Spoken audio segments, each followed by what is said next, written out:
So, analog horror. Chances are you've probably heard this term on YouTube before, whether or not you know what it is. Because over the last year or so, this genre of storytelling has absolutely exploded on the platform, and there are now so many great analog horror series on YouTube. With some of the more well-known ones out there that you might have seen, like The Walton Files or Local 58, to the more obscure series that only diehard fans really know about. But what really is analog horror? Well, it's kind of a hard genre to really pin down, and there could be many different definitions, as especially in this iceberg we're looking at today, the idea of analog horror is actually pretty broad.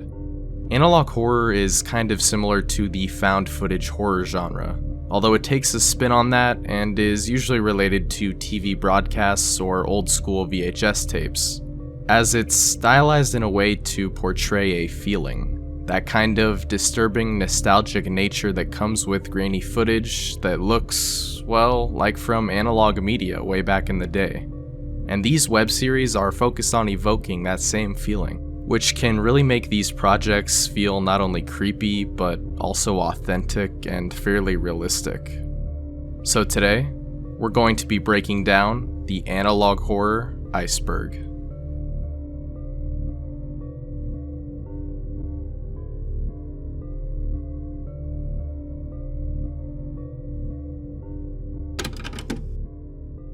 Gemini Home Entertainment. Starting off here, we have one of the earliest and easily one of the most popular analog horror series, and for very good reason. It was created in 2019 by Remy Abode, and it's told through various tapes created by the company Gemini Home Entertainment, which consist of a variety of different things throughout the various episodes, such as mini documentaries, safety videos, and even just home video recordings, all of which in some way relate to a certain entity, an eldritch and cosmic abomination, known as the Iris. In the first episode, World's Weirdest Animals, we are first introduced to many animals local to Minnesota, and at about halfway through, we are given our first introduction to the woodcrawlers, an alien species invading Earth that take over the bodies of humans and use their homes as nests. Throughout the videos, we learn a little bit more about the woodcrawlers and what's really going on here, as we start to learn about the anomaly of the Iris, seemingly a planet and homeworld of the woodcrawlers. There's also this video game shown called Lethal Omen, which is a real game, by the way. You can download and play it right now. And through this game, as well as the other episodes, a lot more of the lore surrounding this invasion of Earth and how humans are being infected is revealed. Because it's through this sort of infection, something called the deep root disease, spread by these things called gardeners, which then turns those people into woodcrawlers. And there's quite a bit more to this, but I won't go through everything. But there's a bunch of videos on YouTube deep diving into this one series for multiple hours. Those were really just the basics. If you haven't seen it yet, give it a watch if it sounds interesting. It is very well made and is definitely one of the most polished series out there in terms of editing and overall production value.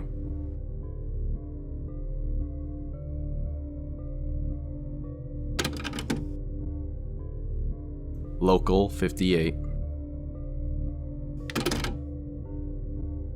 Most people would consider this one of the earliest analog horror series, and what inspired many mainstays of the genre, such as the aforementioned Gemini Home Entertainment, as well as the Analog Archives and a lot of other ones on this list, directly or indirectly.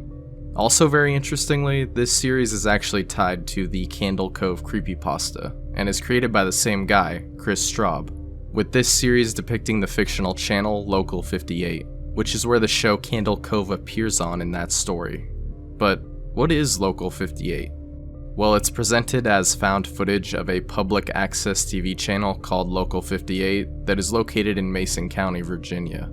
However, as we see throughout the series, this station is hijacked multiple times, and many strange messages and videos are played, such as in the first episode, You Are on the Fastest Available Route, which shows something of an alien creature, which many believe are responsible for the alien invasion, similar to Gemini Home Entertainment.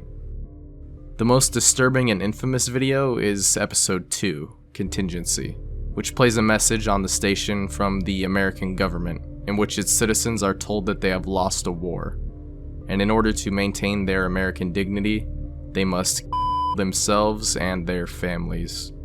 Pretty dark stuff, but definitely a great series.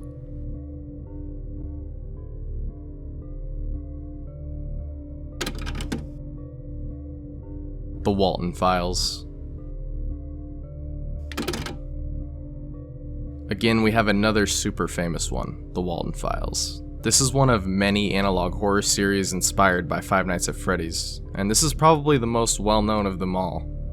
The series was created in 2020 by Martin Walls, and consists of a series of VHS tapes surrounding a restaurant called Bond's Burgers, created by a company called Bunny Smiles Incorporated, which was founded by Jack Walton and Felix Kranken in the 1960s.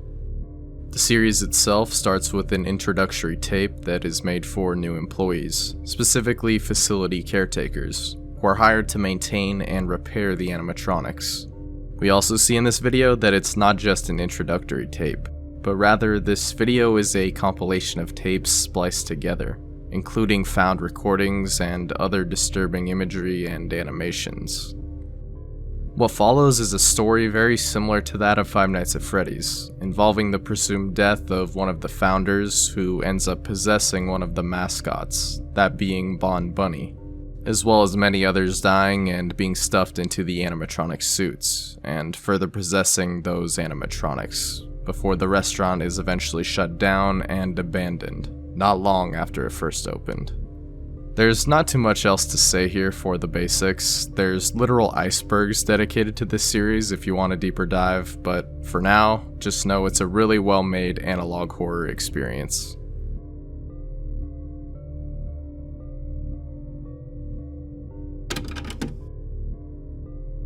The Mandela Catalog. Created by Alex Kister in 2021, this analog horror series revolves around the idea that shape-shifting demons known as alternates have made their way to Earth and are killing humans, and are also taking on their physical forms to blend in with society. This is all displayed through a public service announcement about these entities in the first volume of the catalog. And throughout the series, we are also introduced to characters involved with the alternates, and are shown pieces of found footage from their encounters. The series also has some really great animation and CGI, and is just well made overall, like a lot on this list. But also really interestingly, this series explores a more religious story, as shown in the many references throughout, as well as very overtly in the first episode of the series, Overthrown, which is a really unsettling watch, to say the least.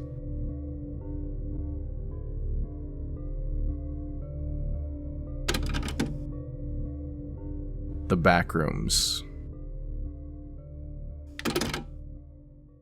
Oh boy, so what can be said about the Backrooms that hasn't been said already? I mean, this thing completely blew up over the last few years, and all of this supposedly originated from a 4chan post in 2019 attached to this now infamous image.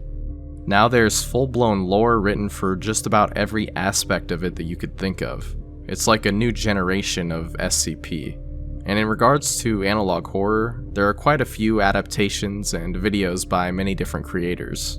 Although probably the most famous example would be the Backrooms found footage created by Kane Pixels, which is a really well made video that at the time of making this Iceberg has amassed a whopping 35 million views. And he has since gone on to make many more videos in this Backrooms series on his channel. If you somehow haven't heard this before, I'll give you a quick rundown on the lore. Basically, sometimes people randomly no-clip through reality, and end up in a different place, the Backrooms. Think something like Gmod, where your player character no longer collides with the world, and falls into an abyss. Down here in the Backrooms, there are many different entities that exist and will hunt those who are trapped here. But not only that, there are also many different levels to the Backrooms. So many in fact that people have dedicated videos to explaining 100 levels of it. Yeah, the lore in the Backrooms goes really deep, but I think Kane Pixels' series is a really good gateway into the Backrooms. It's a standalone series that you can appreciate without having to know all the details. Check it out if you're interested.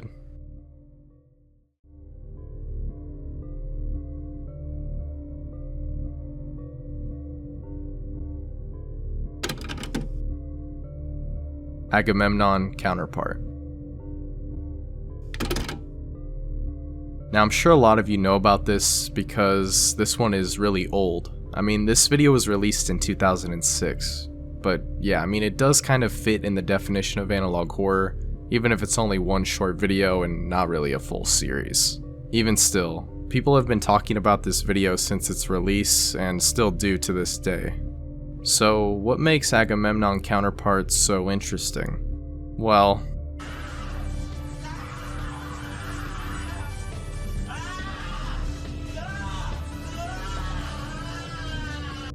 now, the best part is, if you look at the comments, this thing went from terrifying in 2006 to basically a meme in the modern day.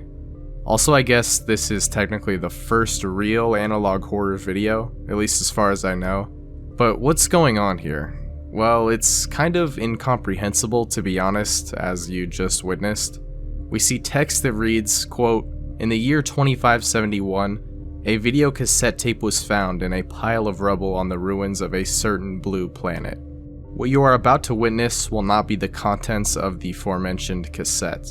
This is an entirely different recording." So that was nothing. Then we see this fever dream of a video which means nothing, I'm pretty sure at least. But it's definitely a classic video. And it's one of, if not the first analog horror video on YouTube, so you gotta give it credit for that at least.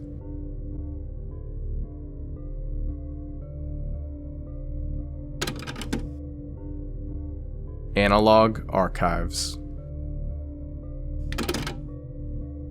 Created by Aiden Chick, who also made another analog horror series, Eventide Media Center, this anthology, known as Analog Archives, consists of a series of videotapes from various cities across the United States, such as Pennsylvania, New Jersey, North Carolina, etc. However, every tape is pretty different.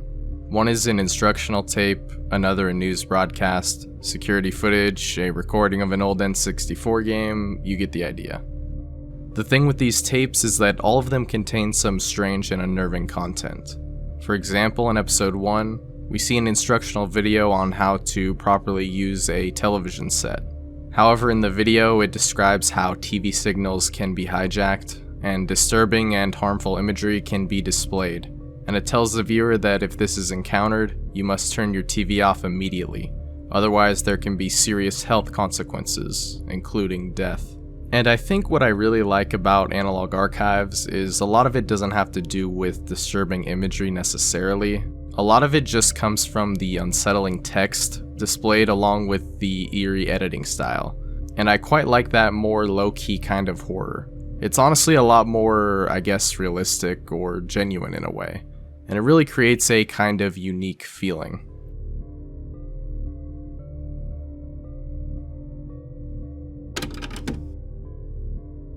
CHSS.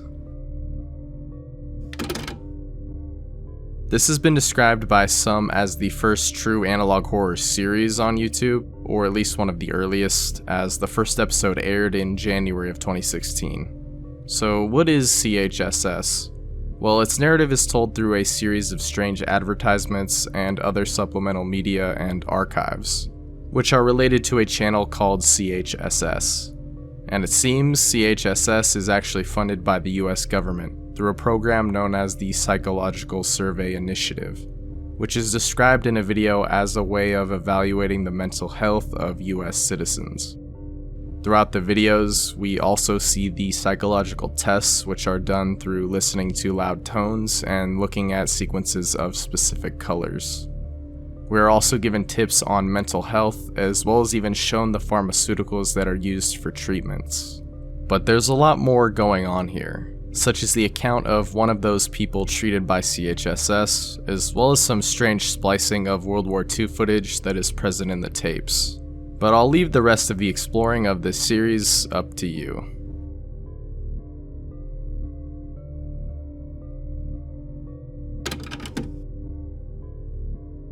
ECVA. This is yet another one of the earliest analog horror series, which also debuted in 2016, and is actually kind of a spiritual successor to Marble Hornets and Clear Lakes 44, and was created by Troy Wagner. Throughout the many videos on the channel known as ECVANet, we learn about the network ECVA, which actually ends up being hijacked by a person known simply as the Broadcaster. The tapes are also being investigated by an individual known as S. Hawkins, who leaves notes regarding the various strange things found in the ECVA tapes. And as S. Hawkins continues to investigate ECVA, we learn more about the company, which he also interviewed for when the company was still active. And S. Hawkins reveals that the network is still being broadcasted, despite its abandonment, which he discovers after inheriting an old dilapidated house, where he is able to see and record the broadcasts. And despite this series starting in October of 2016, a new episode was posted last in May of 2022.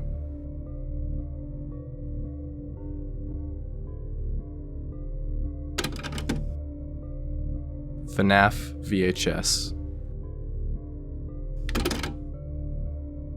So this is another FNAF-inspired analog horror series, but this time it's not so much just inspired, but is rather an adaptation of the Five Nights at Freddy's story in the form of analog horror. The series was first created by Squimpus McGrimpus in 2019, which is told through, you guessed it, a bunch of videotapes from Freddy Fazbear's. We get a few instructional videos made for the workers showing how the animatronics work, including how to clean them as seen in the first video. However, each video has its own disturbing twist, and we can at first see the original Five Nights at Freddy's story kind of play out, as we see that the children have been stuffed inside the animatronic suits. And we also see that the puppet from FNAF 2 is actually the one transporting the souls of the victims into the suits, in order for them to possess the animatronics. If you've played the games or watched any lore videos, you probably know the story by now, but I'll just give the basic rundown. The animatronics are haunted by children who were killed by a serial killer by the name of William Afton, aka the Purple Guy, and one of the co-founders of Freddy Fazbear's. And there's a lot more that goes on here, but basically William himself ends up trapped in an animatronic springlock suit as well, which is actually an early iteration of a Bonnie suit, which is later known as Springtrap. And he serves as the main antagonist of the series, and is also the father of the main protagonist of the games, Michael Afton. And in this analog series, we see how the souls of the dead children, along with Michael's dead brother, who Michael himself accidentally killed in the Bite of 83, attempt to persuade Michael to kill William Afton, who is still possessing the Springlock Bonnie suit. There was also a remake of the series created by Baddington in 2021, who created another series we're going to talk about in this video, but the remake has since been cancelled.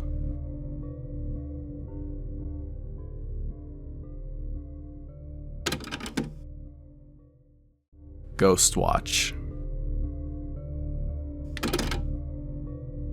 Now this one, Ghostwatch, is actually a film.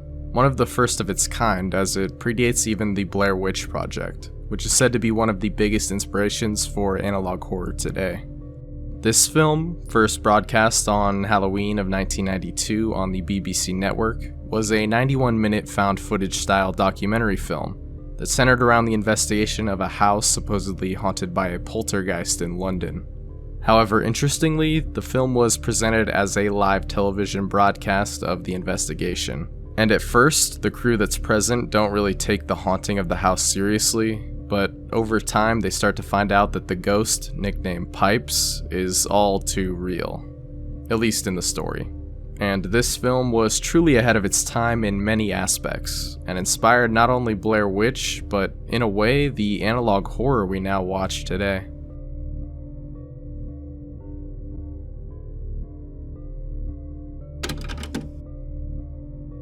Harmony and horror. This is that other series that I mentioned that was created by Baddington, who worked on the FNAF VHS remake. And similarly to Squimpus's FNAF VHS, this series is also inspired by Five Nights at Freddy's. However, instead of haunted and possessed animatronics, we have dolls. Although it follows a kind of similar story to FNAF, where we have a crazy serial killer character, this time named Martin, who is a toy maker who kills his entire family, including his wife, kids, brother, and their dog, who then all begin to possess toys. And this series is really well made, with a lot of great 3D work.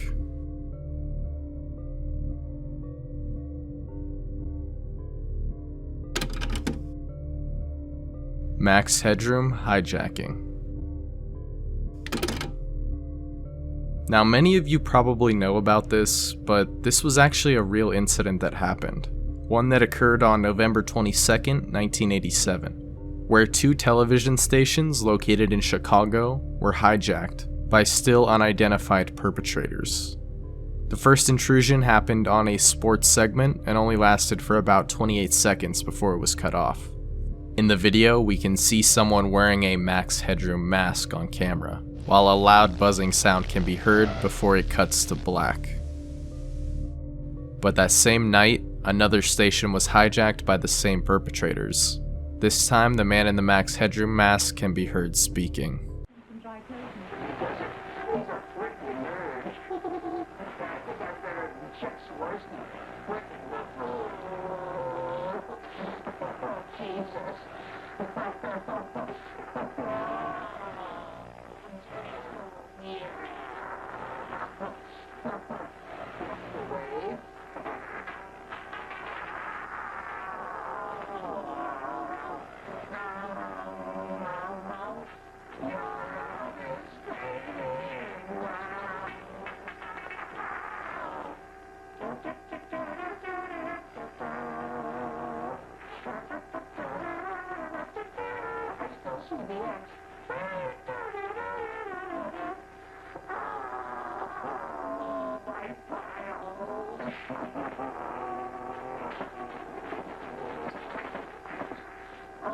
Made a giant masterpiece for all the greatest world newspaper nerds. My brother is wearing the other one. But it's dirty.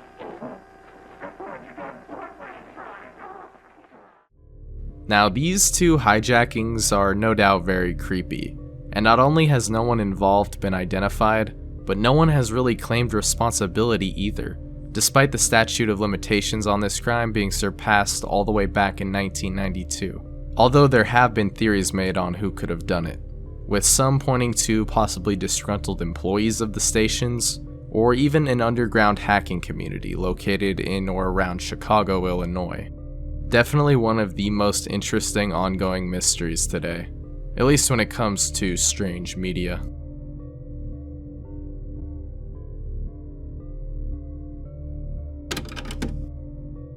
September 1999. This one is also not a series, and it's not even a video, but a video game. One you can play right now for free on Steam, and it's honestly really cool. Basically, through a first-person found footage view, you record a VHS tape dated September 1999 while walking around a house.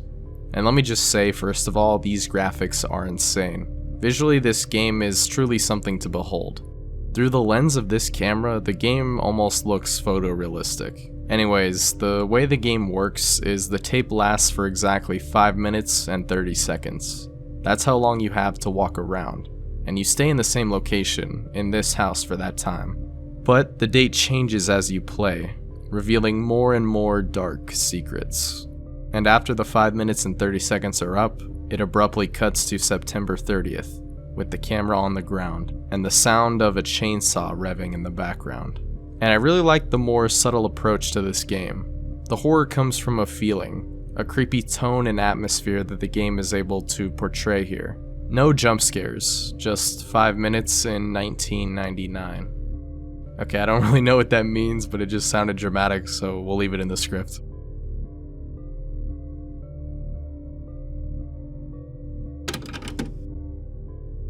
The Wyoming incident.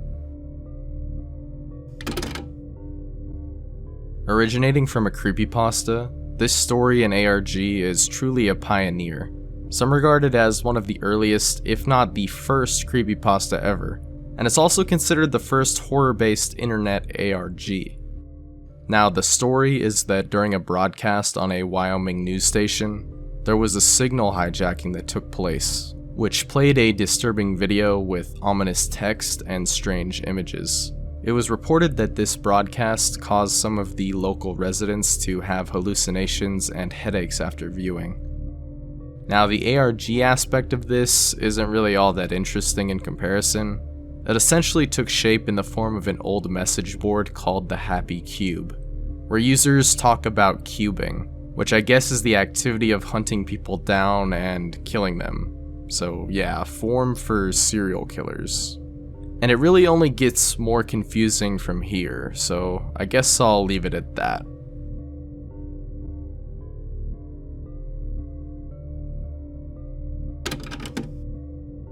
WNUF Halloween Special.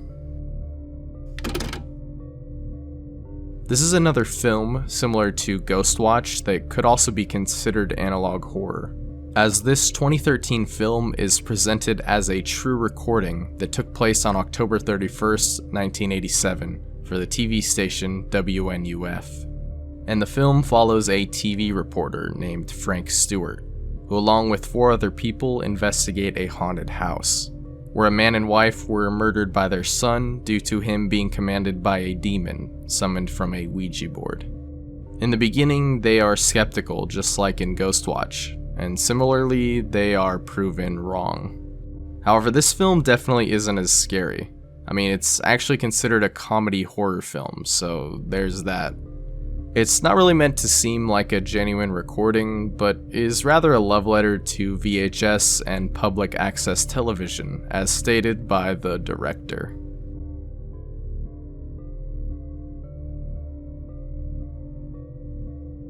And that was the first 2 tiers in the analog horror iceberg. Starting off here with some of the more well-known ones, but don't worry, as we move down the list, we'll get to the more obscure series. Maybe some you've never even heard about. Anyways, if you enjoyed the video, leave a like and subscribe, it really helps out the channel. Yeah, you know the whole spiel by now. But thank you so much for watching, stay tuned for part 2 coming soon, and I'll see you all with the next one. Peace.